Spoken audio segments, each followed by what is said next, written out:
I want to go in on my topic now for the last 20 minutes. The true black supremacist must be invincible. Words like invincible shake people up. What do you mean invincible? Is that even realistic to become invincible as a human being? We hear stories about them being in war. The Haitians, we talk about the Haitian Revolution, and we talk about soldiers with stories of becoming invincible in their war against France, against the French, that they became bulletproof. We talk about Liberia and rituals that they did in Liberia when they were fighting to become invincible in war. One of the soldiers' name was Butt Naked, and he talked about how he became rituals he did to become invincible. Now, I don't condone the rituals that he did. I'm just talking about invincibility. I'm sure there are multiple ways to become invincible. We're dealing with this thing of invincibility. In Haiti, invincibility, they used voodoo and did certain rituals to become invincible. We talk about Jamaica. We talk about Nettie and the Maroons, and how she became invincible. There's so many stories of invincibility. So what do I say when I say the true black supremacist is invincible? Even though we have this type of physical invincibility that we can tap into doing warfare and confrontation, moment to moment, time to time, we can tap into this type of physical invincibility that takes us beyond harm. A lot of us have been in situations where we felt like we almost was invincible to survive these situations. Y'all know what I'm talking about. Many of us know, who have lived in the hood, who've been through some scenarios and some situations, we know that there is a physical invincibility that exists, that one can tap into. But tonight on this show, I want to talk about invincibility from a multidimensional perspective, and I want to talk about the ego and its relationship to invincibility, and how many ways we can be touched, which shows how many ways that we need to become invincible, which is going to give you a deeper perspective of what invincibility is and what the value of invincibility is, the purpose. Why do we even need to be invincible? What does a state of invincibility look like? Because I want to talk about invincible consciousness. Let's start there. Let me define some things, because I know you all use Webster's and Macmillan and Wikipedia and all that, so let me drop some definitions on you.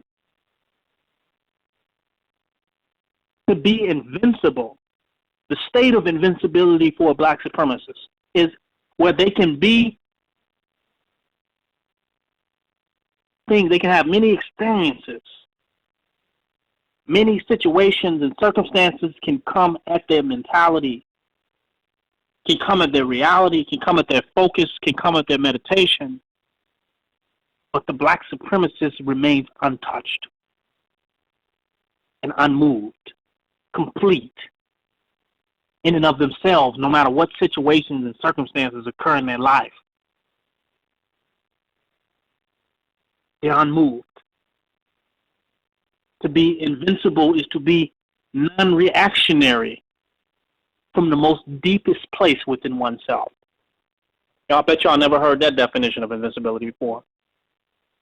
That means that the only thing that any situation, person, or place, or trauma, any confrontation, the only thing that it could ultimately do is change you. Its ultimate result would have to be to change you from a state that you abided in, from the state that you an optimal state, from a state that you wanted to be in, a state that was representative or reflective of your highest beingness. The only thing that it could want to do, the person, the situation, the event, whatever, is change you. So that after this event, this confrontation, this situation, this dilemma, you won't be the same on the other side. So to be invincible, consciously invincible, is to be unchangeable. You can't be changed. In Chicago, the word change means we use change interchangeably with death. When somebody died, they said that person got changed.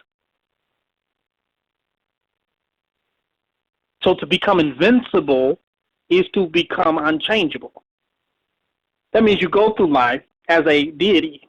You go through life as a solid person, knowing that, coming into the spiritual essence of who you are as a spiritual being having a human experience, or a spiritual beingness experiencing humanness going in. And you come to know this spiritual self, which is enlightenment, which is self-realization. You come to know this deity, this God-like being. Because that's what people's spiritual path has led them into realizing their profound power, realizing the power that lies within them. But then once you get to that epoch of realizing the power that lies within, through, and as you, life begins to challenge you at that particular point, at the highest epoch. And life begins to change you from being one who could stand in that realization of your highest level of being. Situations happen to make you question, doubt, or take a different position about being the deity that you are, about being the divine that you are.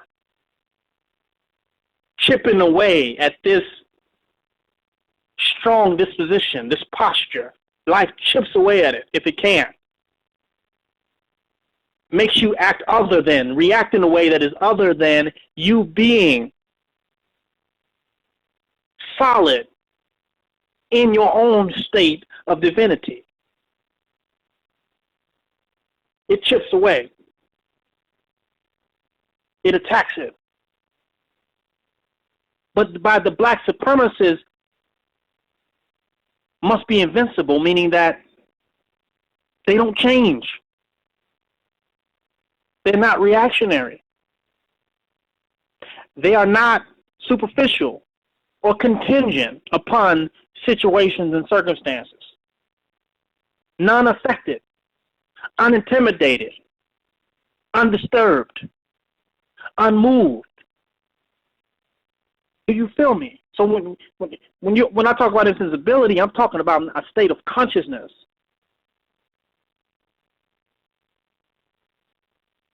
The worst thing that can happen to you through anything that you could ever go through, or any situation or circumstance you can confront, is that you're changed. You can be changed. Mentally, spiritually, your disposition can be changed. You know, when they got people, they say that this person has been broken. What broke them? Who and what in them was broke? When you become invincible, you are making a commitment to be unbreakable. You are getting a posture, a pose that is unbreakable, flexible, but solid, like an ice pack. I'm going in with this.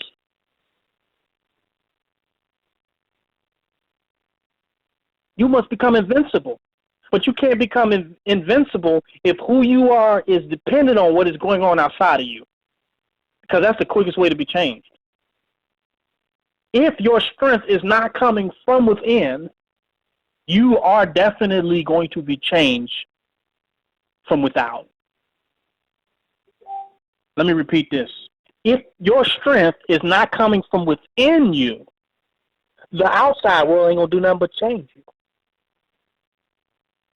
Strength comes from within, weakness is let in from without. Strength is behind the door, weakness opens the door and let it all in. Change the whole house. Interior decoration. Change the whole feng shui up. The invincible selfhood, the invincible state of consciousness is the most efficient feng shui of one's inner decor. When you become in an invincible state, it is an invincible compassion. That means nothing anybody do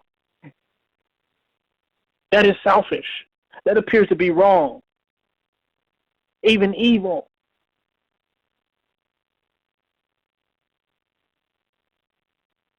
can change one iota of your compassionate stance and position. You have invincible compassion.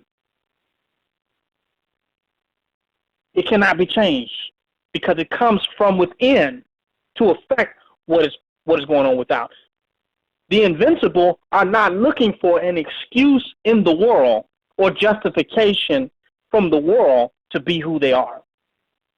That's how you get hit. The invincible are coming from within themselves, giving something that cannot be disturbed by the world. The invincible are bringing something from within themselves, giving something that cannot be disturbed by the world. It is not justified by the world, so it cannot be unjustified by the world. It's not validated by the world, so it cannot be invalidated by the world. You follow? All the world could do is see the glory and the independence and self-sufficiency and the sublime sovereignty of what it is. All the world could do is just bear witness to it and experience it. Can't change it. It can't affect it. It's like the God they say of the scriptures. The same yesterday, the same today, and the same tomorrow. Everlasting to the never-ending days to come, as it says in the Moorish Quran. Changeless. Truth changes not. Reaching that sovereign and self-sufficient state within one's own being, where one becomes intentional, not reactionary, not contingent, not predicated on, but intentional. To be intentional, one must be complete within themselves to have intention. If you're not totally in a state of completeness yourself, you can't even have an intention. Your intentions will be disrupted, interrupted.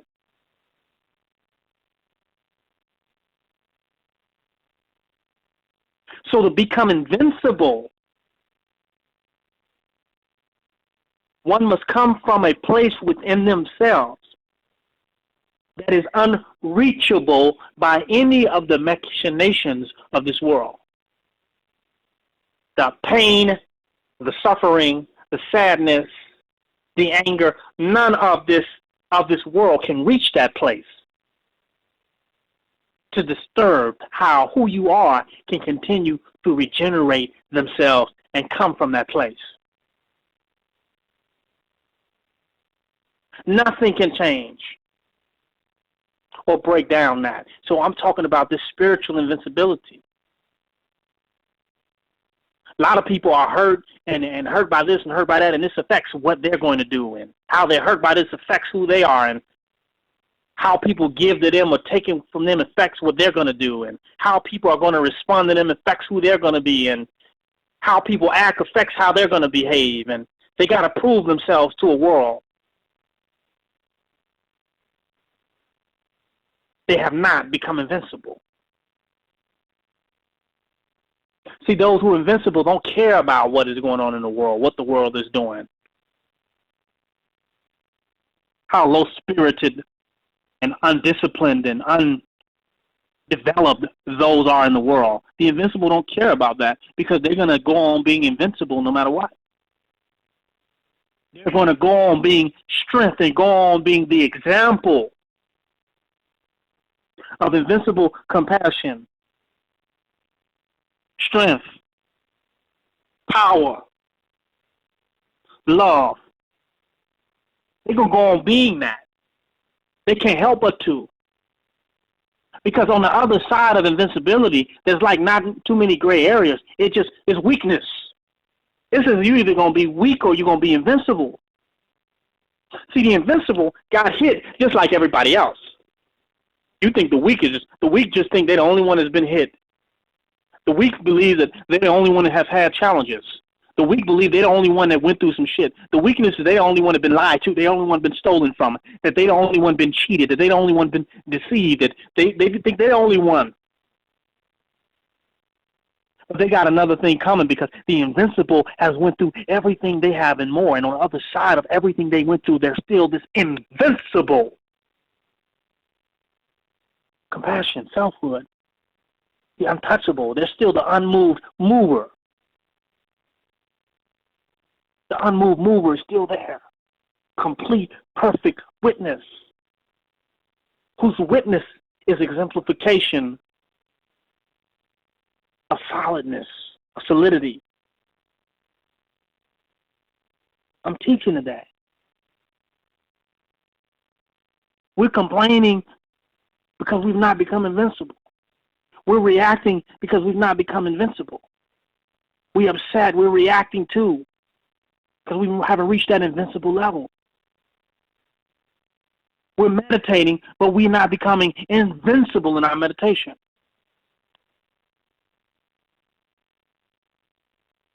We're reacting, we're spazzing out.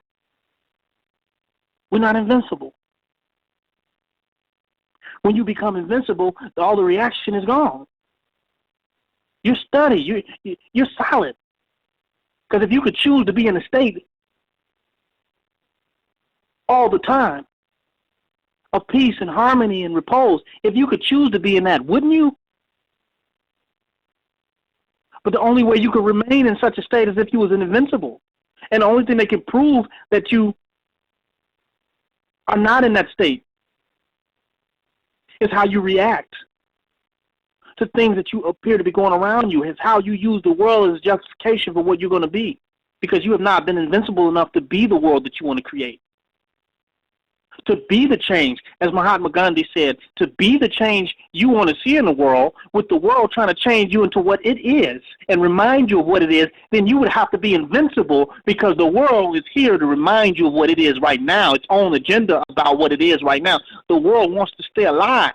The pain and suffering and hurt and victimization and all, it wants to stay alive. It wants to live. And it's trying to change you into accepting that it is inevitable, unavoidable, and inescapable, and you must give into it to where the victim does not become the victor, but becomes the victimizer. Where the victim learns from his victimization and becomes the victimizer and not ever achieve victory over its situations and circumstances, because the victorious will be invincible, because they will never be able to be a victim again. If you ascend beyond the victimization, you can only become invincibly victorious. You become an example of how people cannot be affected and no longer have justification to be the fool, to be reactionary. No more excuses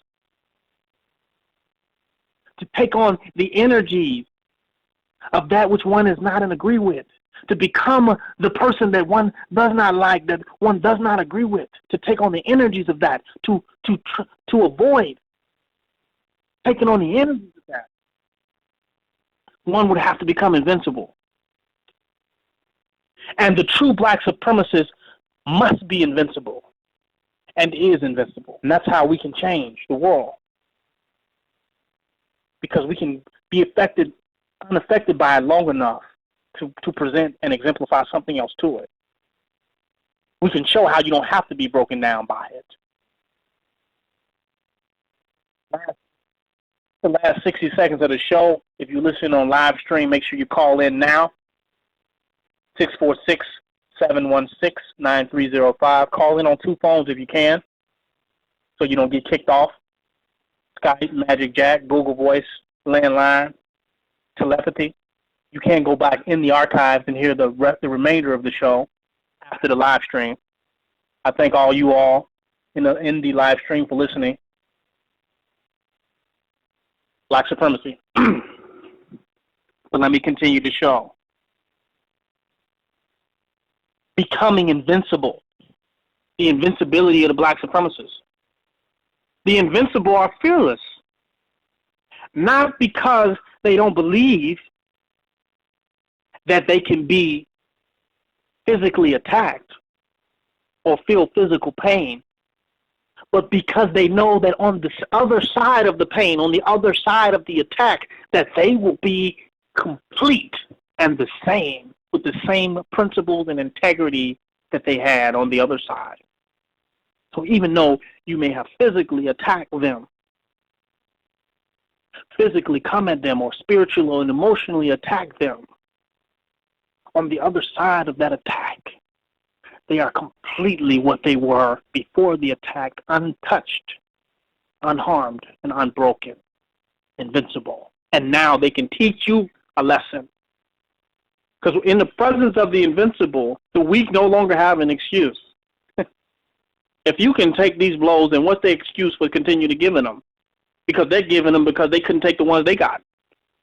Right? They're giving blows because they couldn't take the one that life dished out to them. So now they're going to go out and give blows. And when they see that you can take all of the blows, then you remove their excuse to continue to do out blows because they see that blows can be taken. So the invincible teach the weak. The only cure for the weak, for the vulnerable, is in the example of the invincible. But your ego can't be in this world. You can't have an ego of this world and be invincible. You can't look for validation from this world and be trying to prove yourself to people in this world and prove who you are, and based on how people act and how people behave, and that be the circumference of your reality, and think you're going to be invincible. No. You got to come from within yourself with your commitment to be who you are no matter what. You must find this resolve within yourself. And in that resolve will be your invincibility. That's your bliss. People be like, well, why are you so happy all the time? Why are you so happy and you don't seem to be bothered by nothing, and all this stuff is going on and you happy, and your answer to them is because I'm invincible. A lot of us want to be happy, but our desire for happiness is a requirement of invincibility. Do you realize that to become happy as a person, you're going to have to become invincible? That means you ain't going to let nothing mess up or destroy your happiness. Because you got happiness. We were born with happiness. We just let the world chip away at it.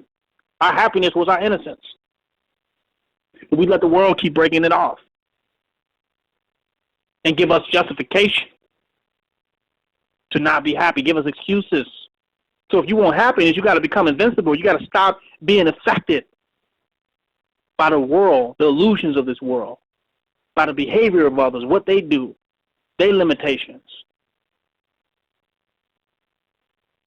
To be invincible, you got to not be affected by it. And to be invincible, you got to know what you are beyond the illusion of that which can be destroyed. Let me repeat that.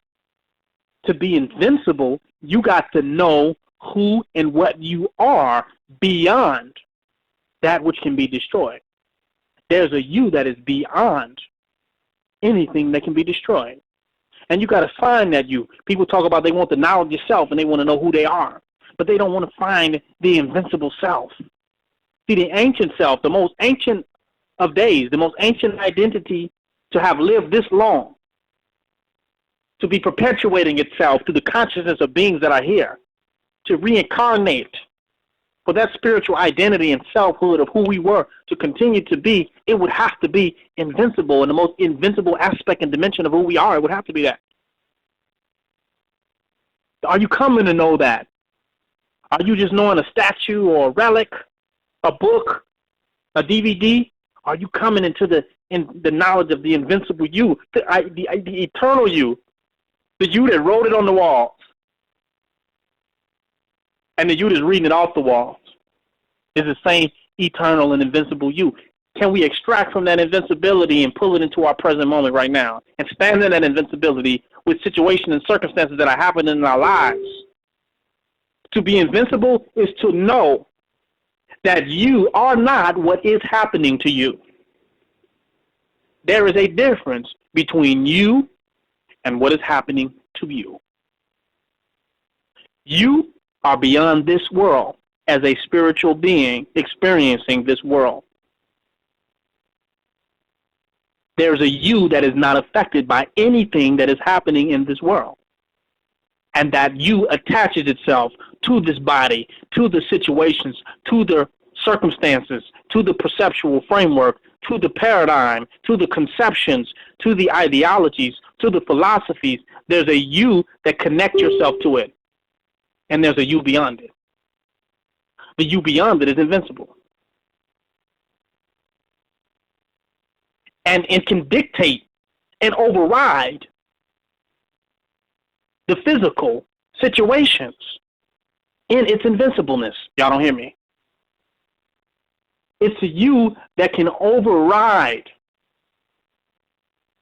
supersede, and intervene in the physical situations in your life, the negative thought patterns, the physical conditions, the health conditions. There's a you that can supersede and intervene in those situations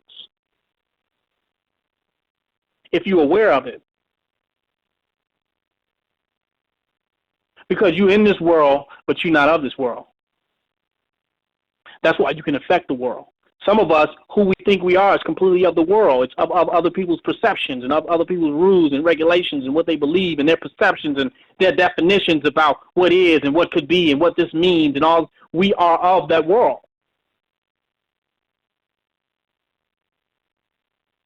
We in and of it. Part of us that's that spiritual us that is beyond the world that can step in and intervene with different energies, that can turn our own illusion of sadness into happiness, that can turn our own situation of lack into prosperity, they can turn our own situation of insanity to complete sanity. There's an us that can do that. Once you realize this aspect of yourself, you can't keep going to war with this material. You can't keep being mad in this material world. You can't keep having strife with your own people. You can't keep being a roller coaster, up and down, back and forth. You can't be this once you tap into this invincible you, because the you that is a roller coaster. Okay, I'm back. I just had to little technical difficulties. Hold on one second.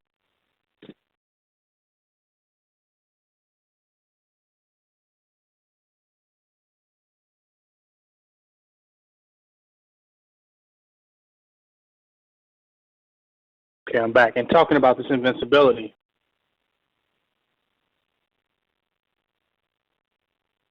many of you thought I was just going to be talking about physical invincibility, which comes along with it, because you can become, once you tap into this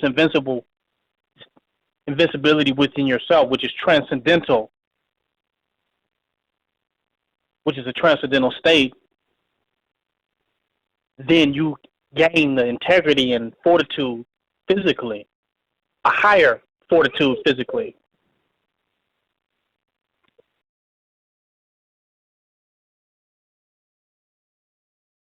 Till you achieve a state of physical invincibility.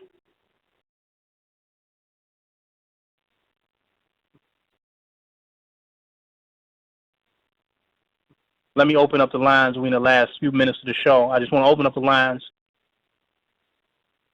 803, you still there?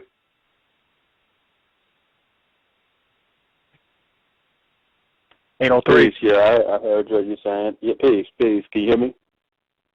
Yes, sir. Yeah, I heard what you were saying. Yeah, I agree. I agree with it. You gotta stay steadfast in your mission. You know what I'm saying? Unchangeable, unmovable. You know, I think you gave more context to what invincibility is and how to achieve that. So, you know what I'm saying? I was listening to you. You know what I'm saying? I like what you were saying in that. Life situations seek to change us. That's what white terrorism about, and the fear tactics change us from being as strong and as solid about what we know to be right, and our ability to change it, and our right to change it. Our invincibility is our true state of self-righteousness. Our true state of self-righteousness. I'm not talking about the egotistical self-righteousness, where we talking about, you know, judging somebody else based upon some religious scriptures. I'm talking about one's own self-righteousness, where one is absolutely clear within themselves. The enemy seeks to change us. And our lack of invincibility is our belief that through some type of situation or circumstance that we could possibly be changed. And we cannot be changed at the essence of our being. We can only be changed on a superficial level. So to be changed, to be able to be changed, is to only know yourself on a superficial level. But if you know the essence of who you are, you know that of which cannot be changed, and you pull power and energy from the unchangeable aspect and dimension of yourself. That's invincibility. That you have the endurance to come to know the invincible you.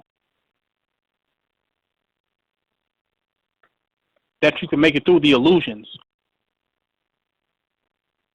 to come to know yourself invincibly. Because if you have a commitment to being unstopped, unchanged, then you will come to know the invincible you, the true black supremacist. 917.